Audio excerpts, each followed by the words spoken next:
اور ہر ولی اور ہر مومن آخر کار شہید ہے۔ عقیدۃ الطحاویہ میں امام طحاوی نے ابو حنیفہ سے نقل کیا ہے، قال ابو حنیفہ المومنون کلہم اولیاء الرحمن، مومن سب کے سب اللہ رحمان کے دوست ہیں، اور ہر ولی کو کسی نہ کسی وجہ سے شہادت ملتی ہے۔ شہادت کی 60 قسمیں ہیں۔ احادیث مبارکہ میں جو مختلف روایات جمع کی گئی تو نووی نے کہا تھا کہ 15 ہے، ابن حجر نے کہا کہ 25 ہے، شمس الدین سخاوی نے کہا کہ 35 ہے، جلال سیوطی نے کہا 45 ہے، ابن عابدین نے فتاوی شام کتاب الشہید میں کہا 60 ہے۔ قدیم زمانے میں شہید وہ ہوتا تھا جو میدان جنگ میں مرتا۔ جناب رسول اللہ صلی اللہ علیہ وسلم نے حق سبحانہ و تعالی سے استغاثہ کیا کہ رب کریم پھر تو میری امت کے شہداء کم ہو جائیں گے، تو اللہ تعالیٰ نے فرمایا جو پیٹ کے مرض میں مرا، جو جوان مرا، جو علم کی طلب میں مرا، جو عبادات کے شوق میں مرا، جو سفر میں مرا، جو دیوار و عمارت کے نیچے دب کے مرا، جو ڈوب کے مرا، جو جلوس کے مرا، آئے ہائے ہائے سب شہید ہے۔ سن شہید پر زیب النساء کا شعر سن، دنیا یاد رکھی۔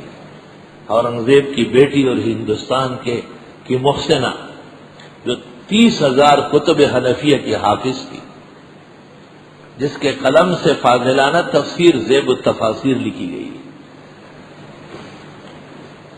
بادشاہ نے 500 علماء بٹھائے تھے، ان کا صدر تھا شیخ نظام الدین صدر المفتی، عالمگیری جمع ہو رہی تھی۔ 500 علماء میں 300 ہندوستان کے تھے، 200 عراق و حجاز کے تھے۔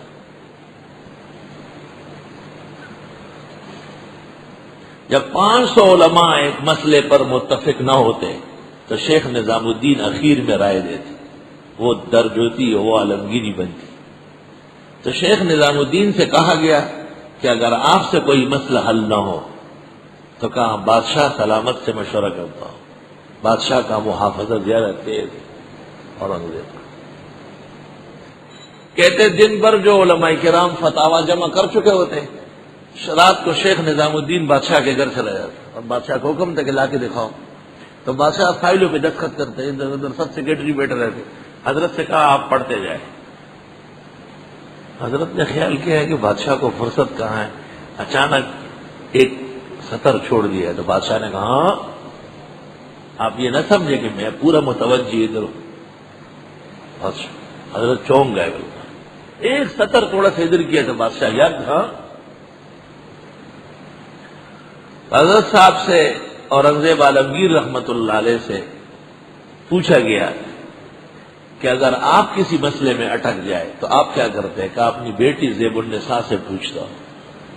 پوچھا کہ وہ اتنی عالم ہے تو بادشاہ رو پڑا، کہا اس نے شادی نہیں کی، وہ مردوں سے عورتوں سے ملتی نہیں، کتب خانے میں جا کر کے اس سے ملاقات ہوتی ہے، ملاقات میں 5-6 دن لگتے ہیں، ہر درخواست پر آنے نہیں دیتے، ٹائم نکالنا پڑتا ہے۔ ایسا شوق و ذوق تھا علم کا۔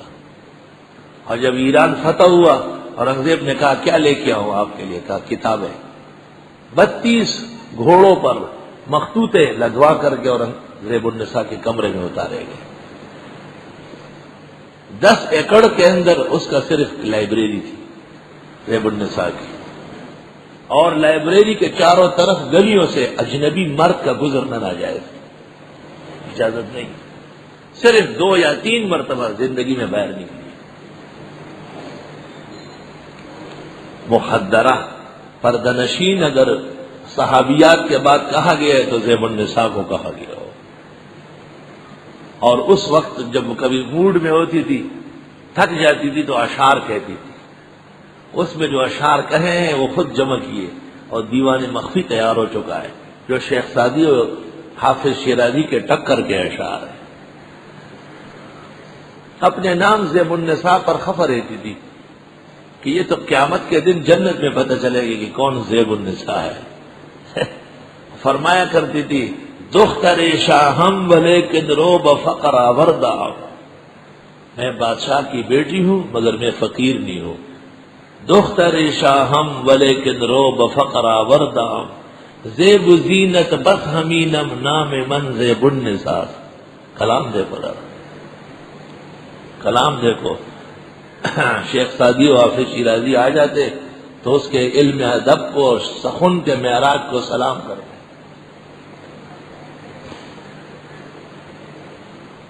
دختر شاہم ولیکن رو بفقر آوردام اور زیب و زینت بس ہمینم نام من زیب النساء. آج بھی ہماری بہنیں کہتی ہم لکھی پڑھی اور چھوڑ وہ لکھی پڑھی. تجھے لکھ پڑھ کا پتہ ہی نہیں ہے کہ لکھ پڑھ کون سا صیغہ ہے. لکھی پڑھی تو زیب النساء ہے کہ 500 فقہاء باہر بیٹھے ہیں. شیخ نظام الدین حضرت کی خدمت میں آئے اور حضرت نے کہا اجازت دے زیب النساء سے پتہ کرتا ہوں. اور زیب النساء سے پتہ کرنے گئے تو اس نے بغیر کچھ کہے 500 حنفی کتب کے حوالے لکھ کے دے دیے. کاغذ پورا محاضرہ دے دیا. کہا پہلے سے تیار تھا؟ کہا پہلے سے تیار تھا. کہا کیسے؟ کہا مجھے پتا ہے اس جگہ کو علماء نہیں سمجھتے، پہلے سے تیار کر چکی ہوں کہ جب عالمگیری یہاں تک پہنچے گی یہاں شیخ نظام الدین رکے گا. پہلے سے پتہ. اندازہ لگاؤ کتنا تدبر و تفکر کیا ہے. اور اس نے ایک کتاب لکھی ہے تو اس کا نام ہے مذکرۃ المشائخ. المشیخہ کے نام سے شائع ہے. اس میں 3000 علماء سے استفادے کا ذکر کیا ہے. غور کرو، 3000 علماء سے کہ مجھے شرف تلمذ حاصل ہے. 40,000 کتب تفاسیر کا کہا ہے کہ میں نے اپنی تفسیر زیب التفاسیر لکھتے ہوئے اس کے لیے مطالعے کیے. اور احناف کے 30,000 کتب کا دعویٰ کیا ہے کہ یہ میرے کتب خانے میں نقد موجود ہے. 30,000 کتب حنفیہ کی.